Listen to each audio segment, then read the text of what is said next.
Hello everyone, welcome to quality coaching academy.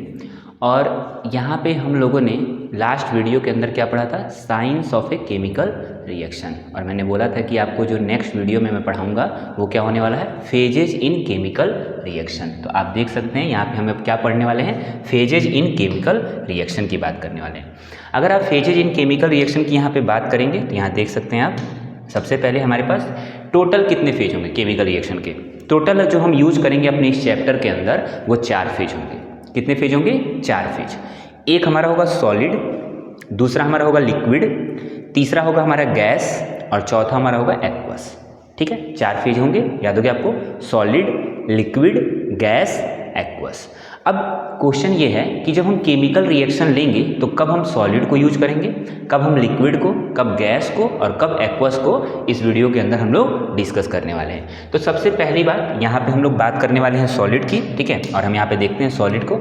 Solid को आप सबसे पहले जब किसी भी केमिकल रिएक्शन के अंदर लिखेंगे तो स्मॉल एस से रिप्रेजेंट करेंगे। किससे करने वाले हैं? स्मॉल एस से। ठीक है ना, आपको ध्यान रखना है कि स्मॉल एस से रिप्रेजेंट करना है। सॉलिड का डिफिनीशन हम लोगों ने ऑलरेडी 9 में पढ़ा था, पता है ना, द सब्सटेंस, ऐसा substance which has definite shape, volume and relatively rigid. ऐसा सब्सटेंस जिसका क्या होता है, डेफिनिट शेप होता है, वॉल्यूम, ठीक है ना, और उसका रिलेटिवली रिजिड होता है। अब कौन कौन सॉलिड होगा? देखो, all metals are generally solid. सारे मेटल्स क्या होंगे? सॉलिड होंगे, एक्सेप्ट मरकरी। मरकरी जो होता है वो सॉलिड नहीं होगा। ये जो मरकरी होगा Hg, जिसका सिंबल क्या, जो हमारे लिक्विड के फॉर्म में होगा, जो पीरियोडिक टेबल में होता है। ठीक है, इसके अलावा कौन कौन होंगे? ऑल आयनिक कंपाउंड जो होंगे ये भी हमारे क्या होंगे? सॉलिड होंगे। लेकिन आपको ध्यान रखना है कि जब हम केमिकल रिएक्शन लिखेंगे ना तो हमारे पास कुछ ऐसे केमिकल रिएक्शन होंगे जिसमें हमको आयनिक कंपाउंड को एक्वस के फॉर्म में लेना होता है। ठीक है ना, जैसे डिस्प्लेसमेंट रिएक्शन में लेंगे, जब more reactive element less reactive element को डिस्प्लेस करेगा। डबल डिस्प्लेसमेंट में लेंगे जब म्यूचुअल एक्सचेंज ऑफ आयंस होगा। ठीक है, तो यहाँ पे जनरली हमारे पास जो आयनिक कंपाउंड है वो सॉलिड होंगे, लेकिन कुछ ऐसे केमिकल रिएक्शन होंगे जहाँ पे हम लोग आयनिक कंपाउंड को भी क्या लेने वाले हैं? एक्वस के फॉर्म में। एंड सम नॉन मेटल, कुछ नॉन मेटल जो होते हैं ये भी क्या होते हैं? सॉलिड होते हैं। जैसे एग्जाम्पल के लिए NaCl, सोडियम क्लोराइड, जो हमारा कॉमन सॉल्ट है, ये आयनिक कंपाउंड है, किस फॉर्म में होगा? सॉलिड के। देखो इसको कैसे रिप्रेजेंट किया गया है? स्मॉल एस के फॉर्म में। तो हम जब भी कोई केमिकल रिएक्शन लेंगे ना तो इस तरीके से इसका रिप्रेजेंटेशन होगा। नेक्स्ट हमारा कौन है? जैसे सोडियम, सोडियम एक मेटल है, कैसे रिप्रेजेंट किया है? Small S. मैग्नीशियम, इस तरह आप देख सकते हैं ये सब मेटल है, मैग्नीशियम, कॉपर, एल्युमिनियम, आयरन, ये सब क्या है? मेटल है। ठीक है, बेरियम सल्फेट, ये हमारा क्या है? एक आयनिक कंपाउंड है। यहाँ पे FeS, ठीक है ना, हमारे पास फेरस सल्फाइड है, BaO, ठीक है, बेरियम ऑक्साइड। ये देखो ये सब नॉन मेटल है। कार्बन जो कि हमारे पास सॉलिड के फॉर्म में है, फॉस्फोरस जो कि सॉलिड के फॉर्म में है। तो सॉलिड का पहली बात रिप्रेजेंटेशन आपको कैसे करना है? स्मॉल एस से। दूसरी बात ये किसके किसके लिए लिया जाएगा? मेटल के लिए सारे, कुछ नॉन मेटल के लिए जैसे कार्बन था आर्यभूषण में, फॉस्फोरस था, ठीक है, सल्फर आएगा, जो हमारे कुछ एलिमेंट होंगे आपको ध्यान रखना है। और जो आयनिक कंपाउंड होंगे वो भी सॉलिड होंगे, लेकिन हर जगह सॉलिड नहीं लेना है। कुछ ऐसे केमिकल रिएक्शन है जहाँ पे आयनिक कंपाउंड को हम एक्वस के फॉर्म में रखेंगे। Got it? कब कब सॉलिड लेना है? ओके, दूसरा हम बात करते हैं इसके बाद नेक्स्ट, ठीक है ना, नेक्स्ट हम लोग बात करते हैं इसके बाद यहाँ पे हमारे पास नेक्स्ट हमारा है लिक्विड। ठीक है, तो लिक्विड को हम लोग देखते हैं कि लिक्विड कब कब हमको लेना है। ओके, तो यहाँ पे लिक्विड की अगर हम बात करें तो लिक्विड क्या हो रहा है? ठीक है, लिक्विड हमारे पास देखो ये हमारा है लिक्विड, और लिक्विड को किससे रिप्रेजेंट करने वाले हैं? स्मॉल एल से। जैसे सॉलिड को किससे रिप्रेजेंट कर रहे थे? स्मॉल एस से। लिक्विड को किससे रिप्रेजेंट करने वाले हैं? स्मॉल एल से। क्या होगा? The substance which has definite volume but not definite shape. ये सब हम लोग पढ़ चुके हैं ऑलरेडी 9th में। ठीक है, यहाँ पे एग्जाम्पल के लिए जब हमारे पास वाटर आएगा किसी भी केमिकल रिएक्शन के दौरान तो उसको हम क्या लेंगे? लिक्विड लेंगे। ठीक है, तो आपको वाटर के टाइम पे क्या लेना है? लिक्विड लेना है। आ रही बात समझ में? अब हम बात करते हैं नेक्स्ट गैसियस स्टेट की, और गैसियस स्टेट का सिंबल क्या होने वाला है? स्मॉल जी। याद रखिएगा, स्मॉल जी। अब किसको किसको गैस लेना है ये मैं आपको बता रहा हूँ। पीरियोडिक टेबल में बहुत सारे गैस हैं, ठीक है ना, हमारे पास बहुत सारे ऐसे गैस हैं जो कि अनरिएक्टिव भी हैं और रिएक्टिव भी हैं। ठीक है ना, तो देखते हैं उसको।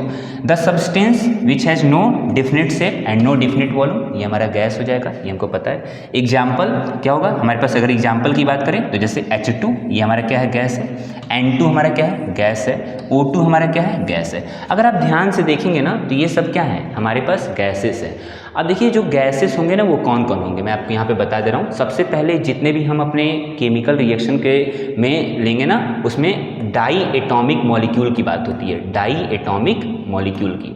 तो डाई एटॉमिक मॉलिक्यूल कौन कौन लेंगे, यहाँ पे मैं लिख दे रहा हूँ, आप याद रखिएगा। सबसे पहले अगर हमारे पास कोई भी अगर हैलोजन वाला पार्ट आता है, हैलोजन, ठीक है ना, हैलोजन में कौन कौन आएगा, मतलब एक फ्लोरो, क्लोरो, ब्रोमो और आइडो। जब जब हम केमिकल रिएक्शन में लेंगे तो ये डाई एटॉमिक होंगे, F2Cl2 Br2 I2, याद रखिएगा, ठीक। ये जब जब केमिकल रिएक्शन के दौरान लेंगे हमारे पास, ये हमारे पास डाई एटॉमिक के फॉर्म होंगे। दूसरा हमारे पास कुछ अदर गैसेस, जैसे हाइड्रोजन को हम क्या लेंगे H2, नाइट्रोजन को N2 और ऑक्सीजन को क्या लेंगे O2। इसके अलावा हमारे पास जो नोबल गैस होते हैं ना, नोबल गैस, ये भी हमारे गैस हैं, लेकिन चूंकि हमारे पास क्या होते हैं, नोबल गैस कौन कौन होता है, helium, neon, argon, krypton, xenon और हमारा होता है रेडॉन। आपको पता है कि जो नोबल गैस होता है ना वो हमारा कैसा होता है, स्टेबल। और अगर वो स्टेबल है इसका मतलब क्या है, ये है अनरिएक्टिव। और अनरिएक्टिव का मतलब है ना कि हमारे पास ये chemical they do not participate in chemical reaction, they do not participate in chemical reaction. आ रही बात समझ में, मतलब ये केमिकल रिएक्शन के अंदर पार्टिसिपेट नहीं करेंगे। केमिकल रिएक्शन के अंदर पार्टिसिपेट कौन करेगा, जो कि स्टेबल नहीं होगा। अगर वो रिएक्ट करके स्टेबल होना चाहेगा तो नोबल गैस जो होंगे ना ये डाई एटॉमिक नहीं होंगे। बाकी जो मॉलिक्यूल हैं जैसे हैलोजन है ये सब डाई एटॉमिक हो जाएंगे। ये हमारे जो कुछ मेंबर है ये क्या होंगे, H2, N2, O2, ये सब हमारे क्या हो जाएंगे, डाई एटॉमिक होंगे। तो गैस के बारे में आपको याद रखना है, सिंबल G से रिप्रेजेंट होगा। नोबल गैस कभी भी आपको केमिकल रिएक्शन के टाइम पे नहीं लेना है, क्योंकि वो हमारे पास क्या है, अनरिएक्टिव है, वो स्टेबल है, तो केमिकल रिएक्शन के दौरान नहीं आएंगे। ये सब आएंगे F2Cl2 Br2 I2 O2 H2 N2, ये सब हमारे आएंगे। तो समझ में आया। सॉलिड को स्मॉल s से रिप्रेजेंट कर रहे हैं, लिक्विड को स्मॉल l से, गैसियस स्टेट को स्मॉल g से, ठीक है। और हमारा जो लास्ट एक स्टेट है वो हमारा क्या होने वाला है, वो हमारा होने वाला है एक्वस सॉल्यूशन। अरे बात समझ में, तो हम देखते हैं एक्वस सॉल्यूशन के बारे में। ओके,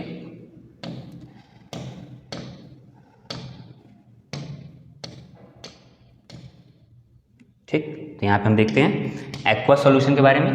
तो ये हमारा है एक्वस सॉल्यूशन। एक्वस सॉल्यूशन को किससे रिप्रेजेंट करेंगे, AQ, स्मॉल AQ, ब्रैकेट में AQ। और मैंने आपको अभी बताया है कि जितने भी आयनिक कंपाउंड है ना, आयनिक कंपाउंड, उसमें कभी कभी हमको क्या होता है, जैसे displacement reaction, double displacement reaction, इस टाइम पे ना हमको क्या होना होता है, जो आयनिक कंपाउंड होते हैं ना उनको एक्वस के फॉर्म में लेना होता है। अब देखो एक्वस सॉल्यूशन का मतलब क्या है, N aqueous solution is a solution, ये एक सॉल्यूशन है इन विच, जिसमें the solvent is water.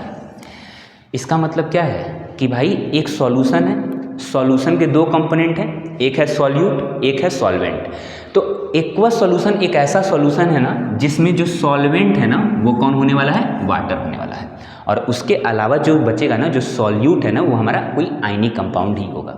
Okay, for example, ठीक है ना, आयनिक कंपाउंड होगा या फिर वो हमारा एसिड हो सकता है, बेस हो सकता है, वो भी हो सकता है। जैसे एग्जांपल के लिए when we pour sodium hydroxide, जब हमने सोडियम हाइड्रोक्साइड को solution into dilute hydrochloric acid, जब हमने सोडियम हाइड्रोक्साइड को हाइड्रोक्लोरिक एसिड से रिएक्शन कराया ना, we get an aqueous solution of sodium chloride. तो हमको क्या मिला, एक एक्वस सॉल्यूशन मिला, किसका, सोडियम क्लोराइड का।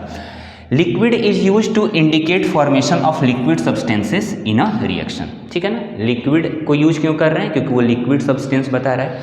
अब देखो ये हमारे पास एक रिएक्शन है, देखो रिएक्शन NaOH, ठीक है ना। तो NaOH जो है एक तरीके का हमारा क्या है, ये एक तरीके का हमारा बेस है, ठीक है ना। और जो बेस होते हैं ना वो हमारे पास एक्वस सॉल्यूशन के अंदर OH- प्रोवाइड करते हैं, ठीक है ना। तो ये हमारे बेस की बात हो रही है, एसिड बेस सॉल्ट वाले चैप्टर में हम लोग पढ़ेंगे। और ये ना जो NaOH है ये एक्वस के फॉर्म में है, और इसको मैंने रिएक्शन करा दिया HCl, मतलब हाइड्रोक्लोरिक एसिड से अगर इसको रिएक्शन करा दिया गया ना, जो कि एसिड भी एक्वस में होता है, याद रखिएगा, एसिड भी एक्वस में होगा, बेस भी हमारा एक्वस में होगा। तो जब ये रिएक्शन बना ना, तो जब ये रिएक्शन हुआ तो क्या हुआ, ये Na क्या हुआ, Cl के साथ क्या बना लिया, NaCl, क्योंकि Na पे कितने का चार्ज होगा, +1, OH पे -1, H पे +1 और Cl पे -1। तो इसका पॉजिटिव इसके निगेटिव के साथ क्या बना लिया, NaCl, क्या बना लिया, NaCl। और जो NaCl बना ना ये भी एक्वस में है। अब देखो NaCl क्या है, एक तरीके का आयनिक कंपाउंड है, लेकिन ये हमारे पास क्या हुआ, एक्वस के फॉर्म में आ गया। अब ये एक्वस के फॉर्म में आने का मतलब ये है ना कि यहाँ पे जो सॉल्वेंट है ना, यहाँ सॉल्वेंट कौन है, यहाँ सॉल्वेंट है वाटर, और यहाँ पे जो सॉल्यूट है वो कौन होने वाला है, सॉल्यूट हमारा कौन होने वाला है, NaCl। आ रही बात समझ में, क्योंकि ये एक तरीके का क्या है, सॉल्यूशन है। और इसके साथ ये H+ और ये OH- मिलके क्या बना लिया, टोटल H2।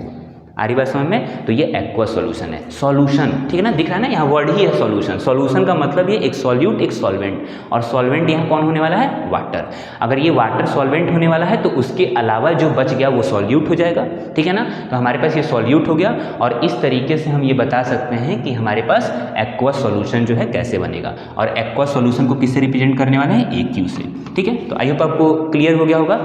4 फेज थे, सॉलिड स्मॉल s से रिप्रेजेंट कर रहे थे, लिक्विड स्मॉल l से रिप्रेजेंट कर रहे थे, गैसियस स्टेट स्मॉल g से रिप्रेजेंट कर रहे थे, और एक्वस में AQ से रिप्रेजेंट कर रहे थे, ठीक है ना। तो आई होप आपको समझ में आया होगा। अब अगले वाले जब हम वीडियो में आएंगे ना, balancing of a chemical equation, तो वहाँ पे हम लोग यूज करेंगे कब सॉलिड होगा, कब लिक्विड होगा, कब गैस होगा, कब एक्वस होगा, और जो टाइप्स ऑफ केमिकल रिएक्शन होगा उसमें भी हम इसकी बात करेंगे, ठीक है। तो आई होप आपको चारों फेज समझ में आ गया होगा, कहाँ पे कब यूज करना है, ठीक है। और जो है अगले वीडियो में हम मिलते हैं, ठीक है। Thank you.